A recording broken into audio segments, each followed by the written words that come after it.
everybody, welcome to a new video and a new room in the Beetlejuice Dollhouse. Technically not a completely new room because we have worked on some furniture in the past for Charles and Delia's bedroom.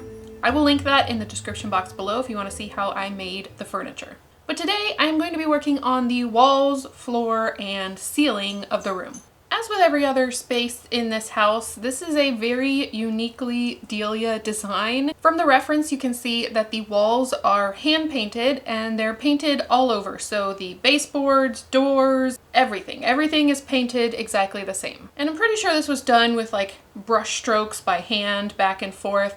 Now I'm not going to do that for the entire room, but I am going to I am going to pre-make my wallpaper on top of this scrapbook paper. It's just like a light gray. And I'm going to use a technique that was very familiar, at least I remember it, from the 90s. And that is painting with a plastic bag.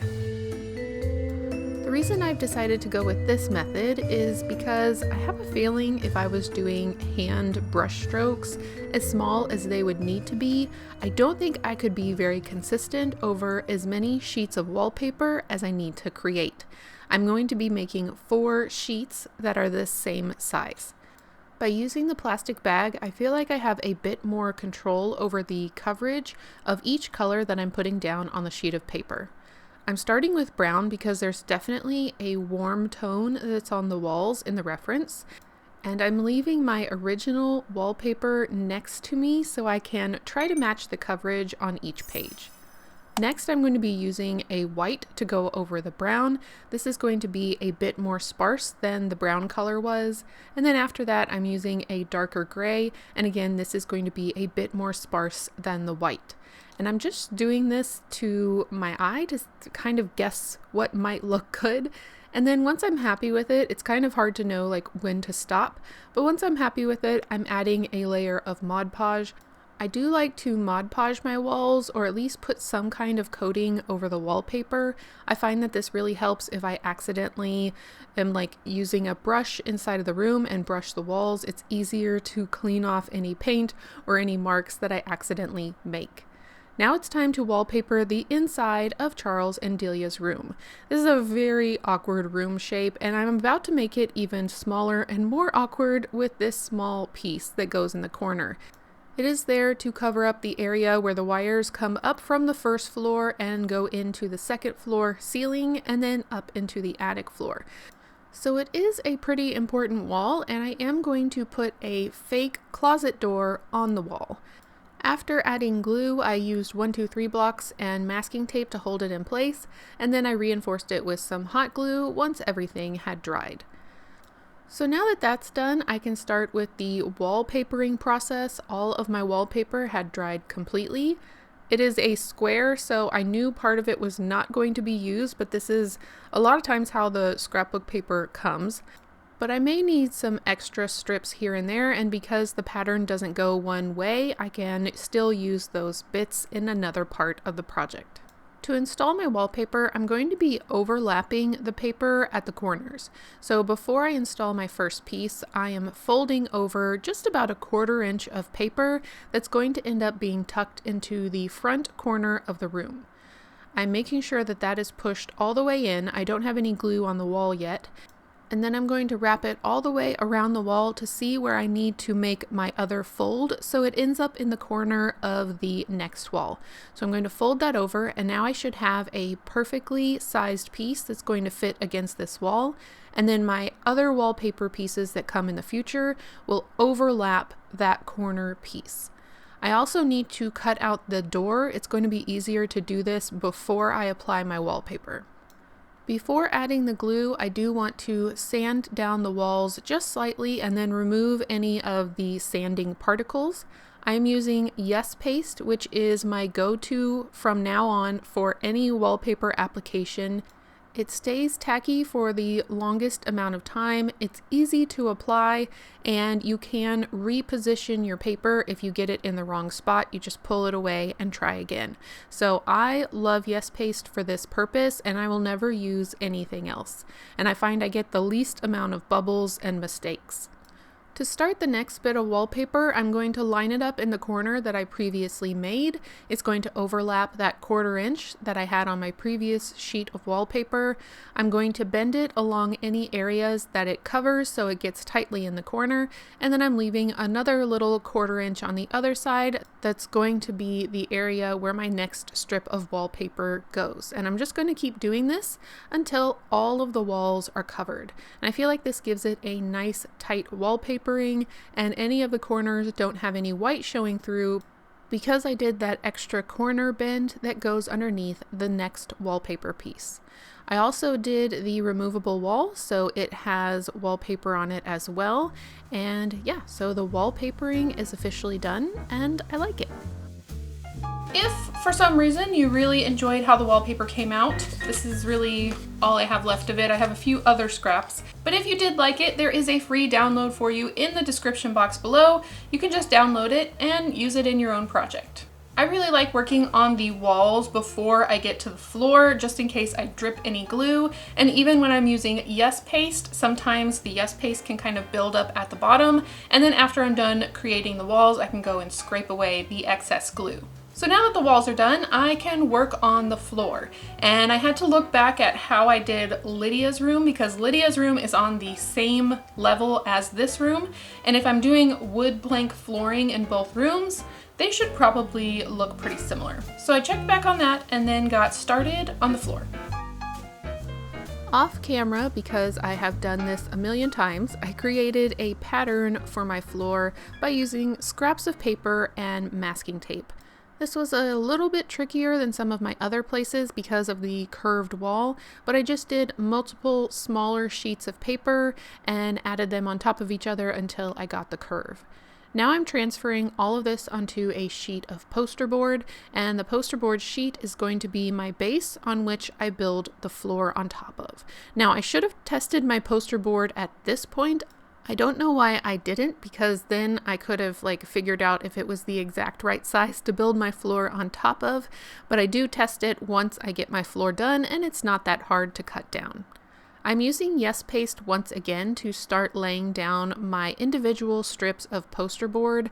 I don't want to have a floor that's too thick, and I believe poster board is how I did Lydia's room as well. So I cut individual strips at different lengths and then laid them down one at a time. Once they're completely dry, which is hard to wait for, I can use my craft knife to cut the excess off the end of the poster board. It was hard to know how I wanted to paint the floor, and in the future of this video, the ceiling, because the wall was so busy, but I decided to keep it a solid color, and that way it gives you a place for your eye to rest. I picked out the brown that I had originally used to sponge the paint onto the wall. I just wanted to pick out one color for the floor, and later on I will pick out a different color for the ceiling, and I think that'll still give everything a cohesive look, but it's a little bit easier to look at the room. I wanted to age the floor slightly, really just a little bit to highlight the individual planks on the floor, and so I did a light layer of white, but then I felt like I did too much, so I did another layer of brown on top of that. So you can still see a little wisps of white paint here and there, and I just did that to the point where I was happy with it, and then covered everything again with a layer of Mod Podge. This is going to match the shine of my walls, and I think it'll give me a nice floor. So here is the first time I'm actually testing this floor shape in place. Again, I would probably suggest doing this before you put all the work into painting it, especially if you have to pull it back out and it gets stuck. But thankfully I was able to figure out the issue and cut off the excess poster board before officially pushing it all the way down and getting it stuck in place. Instead of Yes Paste this time, I used wood glue because I was confident I could get it all pushed down without anything bubbling up because it was such a sturdy piece of material. And so now the floor is done. Now it's time for the very tedious baseboard, doors, and windows. These are going to take me a little while just to get everything done correctly, and then obviously they need to be painted like the wallpaper. And I actually need 3 doors in this tiny space, if you can believe it. Before I do all of this work, especially on the baseboards, I decided to measure how much of a baseboard material I actually need. So I'm taking a bit of string and going around the perimeter of the room. This is going to give me how much length of baseboards I need to go around the entire room. Obviously there's going to be a bit of a break near the door, but I'm happy to have that excess just to make sure I have enough. So I'm going to use this string to figure out how long my baseboards need to be. These are cut strips of mat board, and this is what I'm going to make my baseboards out of. I have two different thicknesses of mat board, and I cut them together to create one baseboard.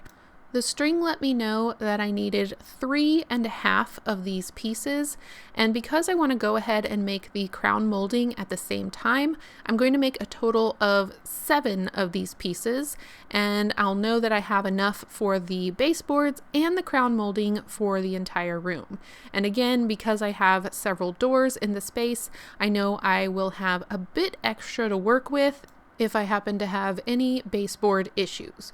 So now that I have those all complete, I can take my extra pieces, which are going to be used in other parts of the dollhouse, and put them to the side. Now I need to create the doors, and I'm using the very same pattern I used for Lydia's room, so I'm not going to be showing you exactly how everything goes together because it's very similar, but I will show you a bit of putting the doors together. The one I'm cutting out now is the closet door, which is going to be a fake door, and that means I really only need to create one side of this door because it's never going to open. I have these little poster board details that are going in the center of the door. And because this door and the door in Lydia's room are both going to be seen in the atrium on the second floor, I want to try and get them as closely matched as possible.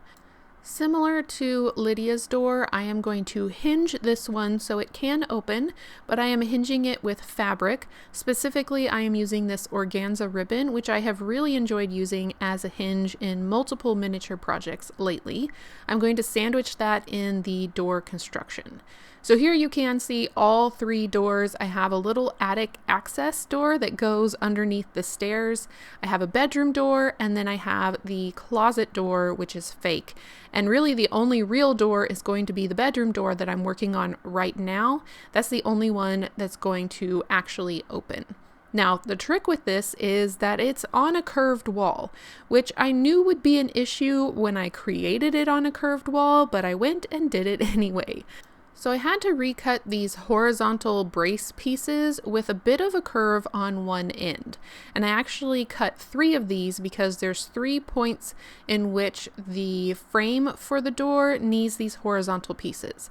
And then I bent the frame so that it would match the curve. And then I could glue everything in place. Here's a kind of sample with just one of the horizontal brace pieces in place. And then I made 2 more.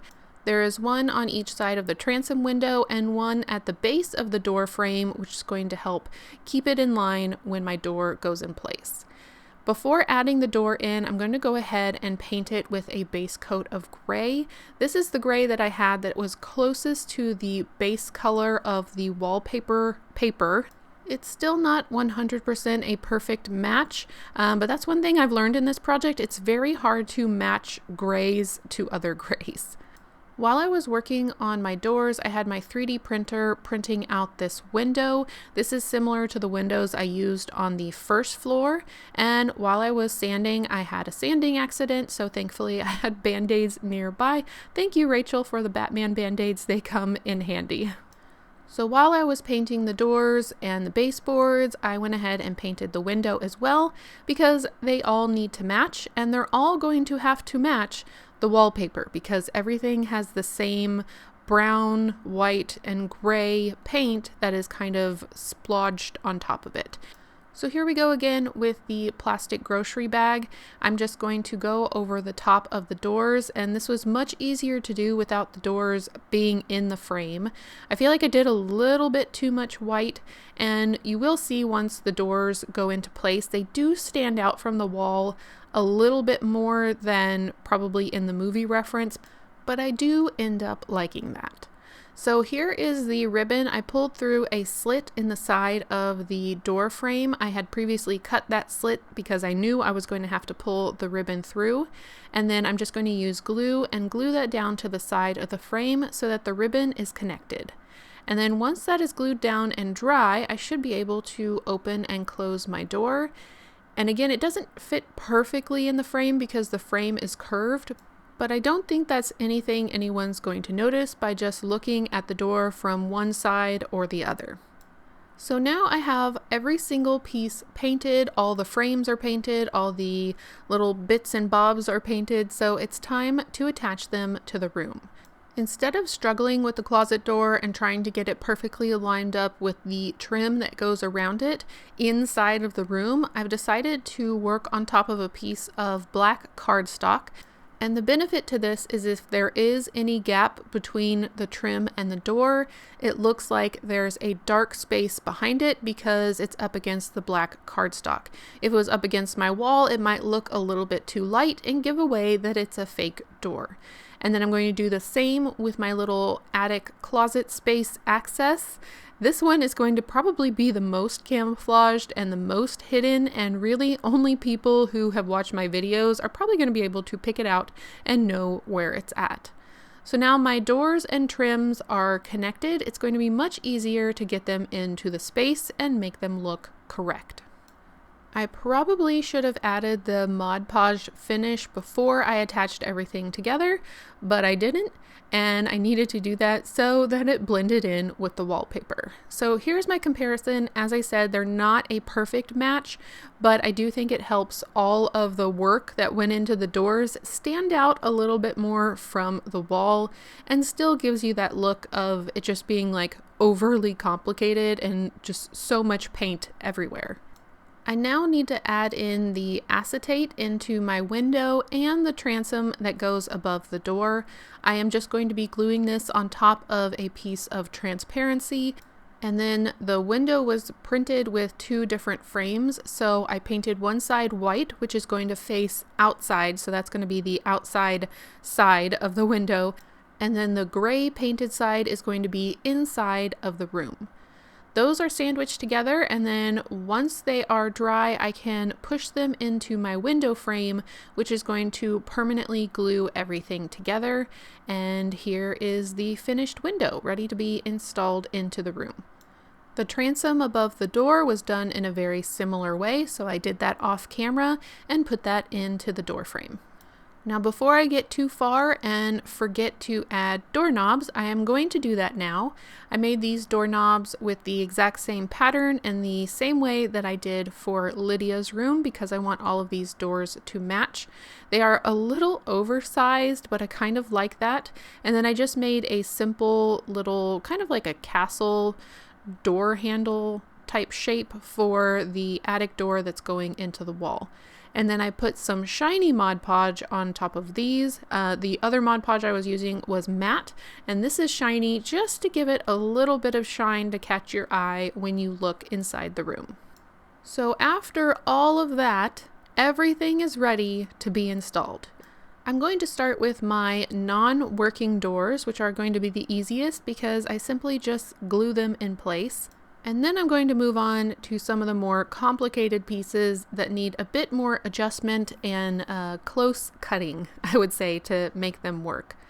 I'm using wood glue to install these pieces, making sure that I get it all over the back and not too much glue so it doesn't come out the sides. But I'm going to add the closet door in first and then the tiny little attic door. I already knew the main bedroom door was going to be a bit of a struggle because I had to cut away a bit of the wallpaper just to get it in place, and then it still wasn't fitting completely with the foam board. So as you can see, it's not the most beautiful cut, but all of that will be covered up by the trim that goes around the door once I get to the second story atrium area. But here's how it's fitting, and as you can see, there's another problem. I somehow miscalculated the height of the door, so we have a bit of an area where you can see through the wall. So I really did not want to remake this door. That was not an option for me because it was so much work, so I decided to glue it in place, and then I'm just going to figure out a way to repair the wall and make it look okay. It's just a very small slit, So I used a strip of mat board that I had pre-curved to match the curve of the wall, and sorry about my head in the way there. It was a little hard to see, but I put that behind the door frame, and then it kind of covered up that gap, and then I could paint it with a bit of gray, and really you couldn't really tell at all. Like once it was in there, no one I think is going to be looking at that exact spot of the wall, so I'm pretty happy with that fix without having to do too much remaking. I did have to cut the window hole slightly larger, but that was a bit of an easier fix because I could get to it from the outside. But then the window slid in there perfectly. Very happy with that. And then I'm going to be working on the baseboards, which took quite a while, but again, I'm going to be doing this off camera because it's just cutting angles one at a time, fitting it, cutting a different angle because it didn't work the first time, and then slowly adding them in one at a time. And before I forget, I'm going to be painting the outside of the magnet wall area with a matching gray.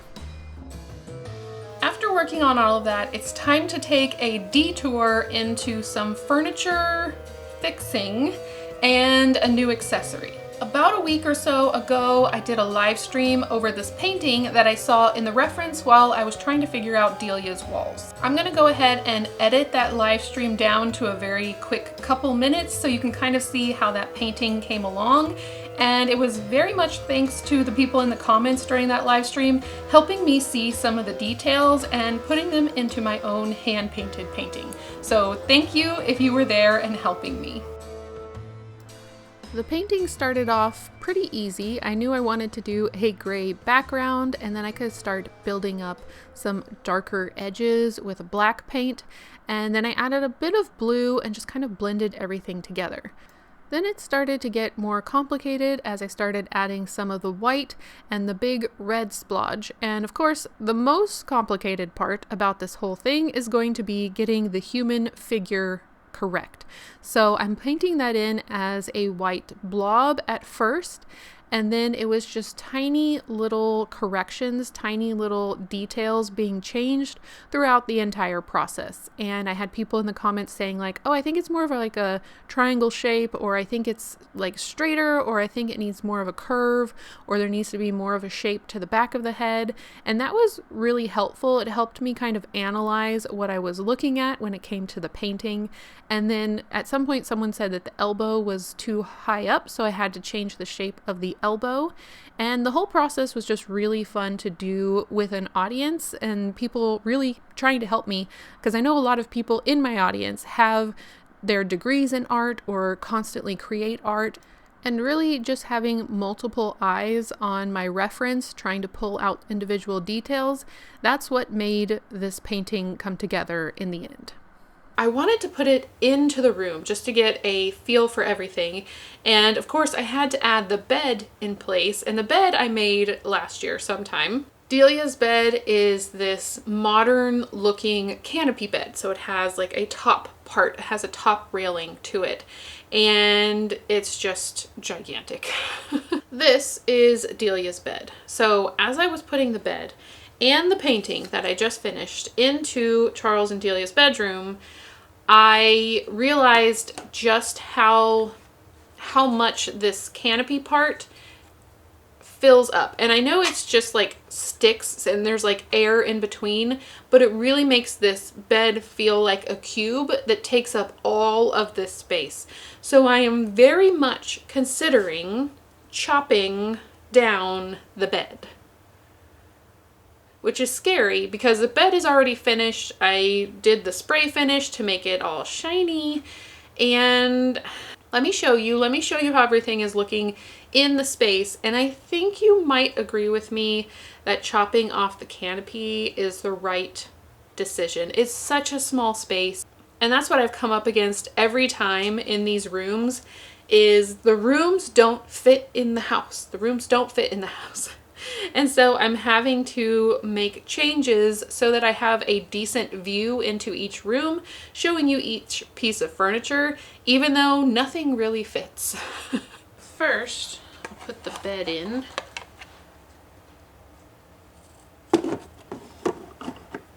And I know it's still hard to see, but you can see how it, like the bed cube is taking up all this area. And even though you can see through it, it just reads as this big cube blocking everything else in the room. And then the painting is supposed to go over here. So let me see if I can give you a better view. So the painting is supposed to go right here. And I just feel like, I don't know, I feel like I need to cut this canopy off. It's also going to be about a 1/2 inch, maybe less, from the ceiling. So putting in a light fixture, it'll either have to be inside of the bed frame, over here. It's blocking a lot of stuff. And just having this bar in front of the door is very awkward. So I'm making the decision. I am going to chop off the canopy, even though the original bed has a canopy. The original bed is on a soundstage that has room for a canopy. So we are going to cut this off and just pretend like it never existed. So the first thing I'm going to do is mark where I actually want to cut off the bed posters. So I think I'm going to go at 4 inches. I still kind of want them to be imposing, but not as imposing as this entire frame. So I'll start with 4 inches and then I can see if I like it. All right, once it is marked, it's time to cut with my easy cutter and hope for the best.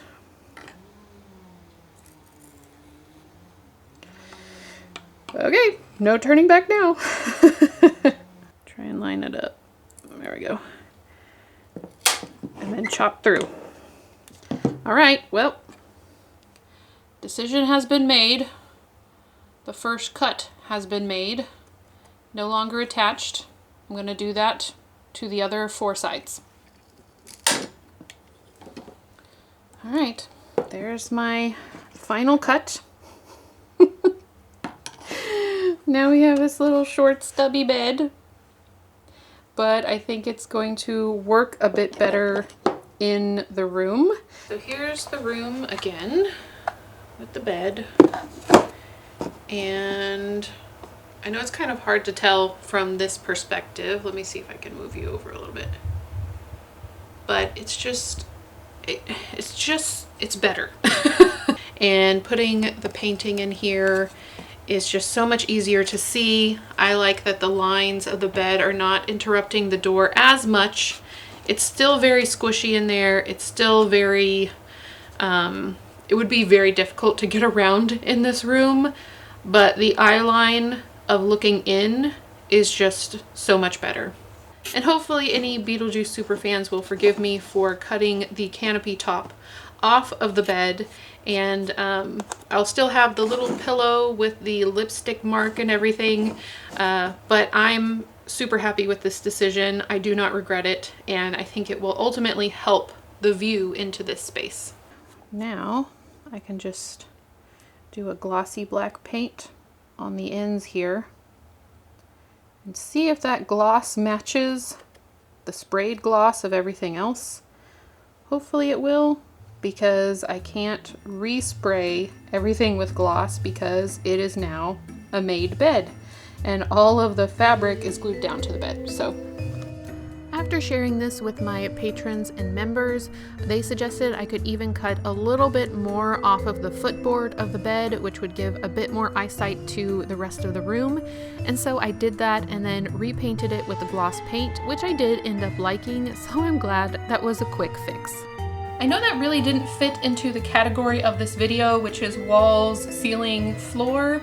However, once I saw how much the bed was blocking the view of the things I was creating, I knew I wanted to fix it right then and there. And now we can move on to the final step of this video, which is going to be the ceiling. One thing I did not do when I created the ceiling panels for the second floor was add in the magnets and pin nails. These are really helpful because these are just flat panels that sit on top of these rooms. So the magnets and pin nails really help keep them in place, and it even helps further when I add in the crown molding. But I skipped this step when I initially made the ceiling pieces, so I have to go back and do them now. I'm going to do it quickly because I did this for the first floor, but here you can see the pin nails are inset into the wall, and then I cover them with a piece of paper so that they don't get pulled out. Once I have my pin nails in the tops of the walls, I can add my ceiling panel back, and I'm going to mark every single place I added in pin nails, and then on the underside of the ceiling panel, I'm going to inset magnets. And I'm just kind of drawing a little circle where those magnets need to go. Because this panel covers Charles and Delia's room and Charles' study all in one, I won't have to do this again when we get to Charles' study. And I will probably do the other two panels for the second floor off camera, but I did want to mention it was something that I needed to do that I skipped last time. So I added in the magnets, again covered them with paper so they don't get ripped out. And then for extra insurance, to make sure my ceiling panel doesn't move one single bit, I added some masking tape on the sides, and then I'm going to trace the inside edges of where my wallpaper is so that I know exactly where to create my crown molding. Just like I did for the first floor, I am leaving a 1/8 inch edge around the area that I just traced, and this is going to be where my crown molding is glued and where it kind of goes inside of the room to cover up the top edges of the walls. And then I created the pattern for my ceiling panel inside of that 1/8 inch border. So now I'm going to pre-Mod Podge my paper. I'm not going to be adding any extra paint to this paper. This is the same base color I used for the wallpaper, so I thought it would make a great way to do the ceiling so it still feels like it matches, but again is a solid color, so there's not quite as much going on in the room. I couldn't fit the ceiling pattern onto one piece of paper, so I am going to have a seam where there's two pieces of paper that come together. And to apply this, I am using some more of the Yes paste, making sure that I put it all inside of the border that I created. And here's a better view of where that 1/8 inch border is. And this is where I'm going to lay down my crown molding, knowing that it will fit inside of my walls once the ceiling is placed on top, upside down. I cut two strips of paper that are the same color and already covered in Mod Podge, and these are going to, well, one of them is going to cover up my seam, and the other one is a fake one to just kind of make it look like I meant to do that, and I wanted that to be a feature of the ceiling. Now I did get fingerprints, I got gluey fingerprints on the finish of my paper, so I covered it up with another layer of Mod Podge. Now this is a silicone coaster, like a drink coaster, and I have found it to be very helpful in putting my 1, 2, 3 blocks onto a surface that is covered in Mod Podge, because Mod Podge dries to the touch really quickly, but it cures over time, and sometimes I can leave a mark from my 1, 2, 3 blocks in the Mod Podge. So I found these coasters to be really helpful for that. I'm using my previously created baseboards to now be my crown molding.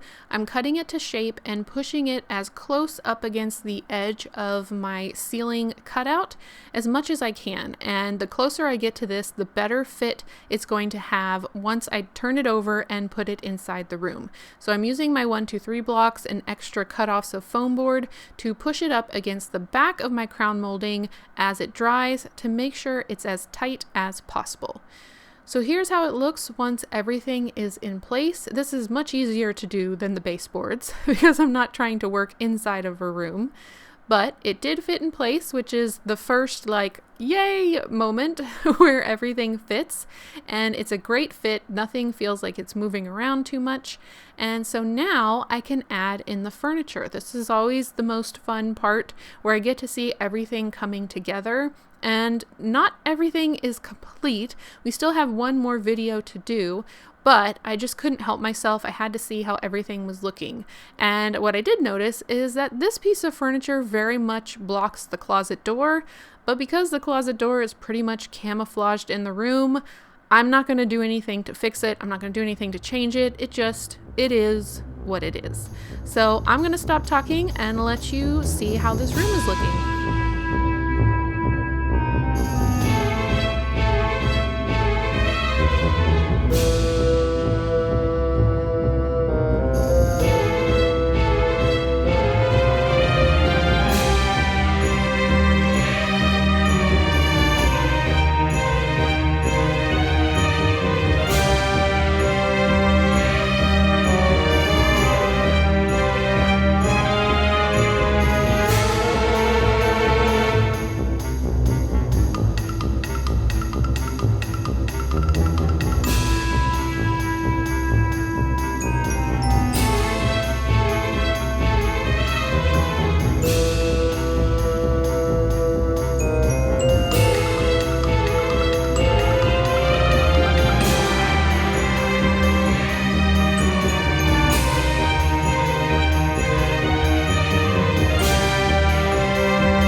That's it for the tour for now.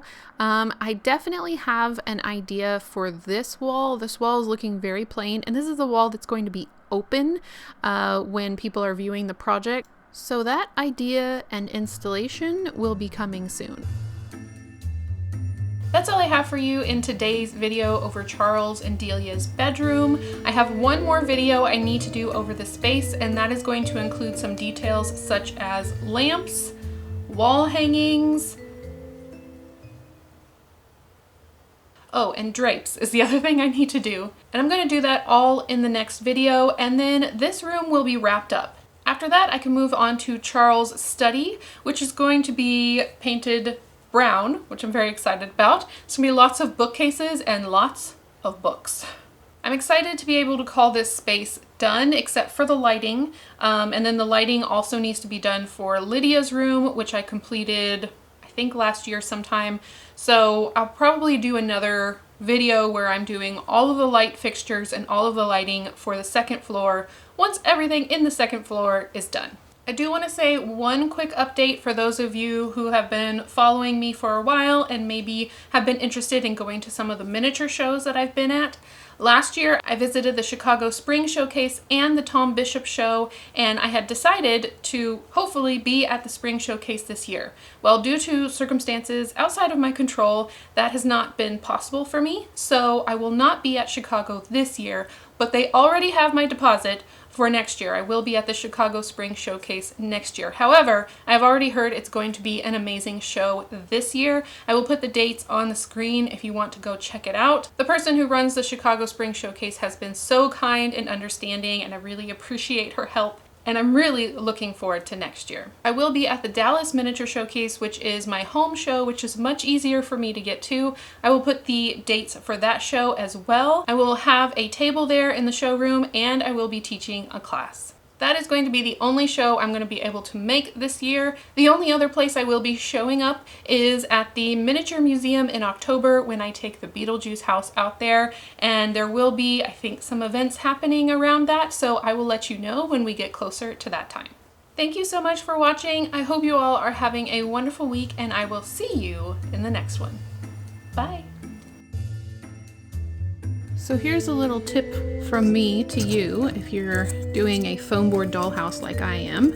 And if you use these little key pieces to keep the ceiling together, I highly suggest, come on, there we go. I highly suggest also creating a grave in your project so you have a nice little storage space when you need to take the keys out. It works out really well.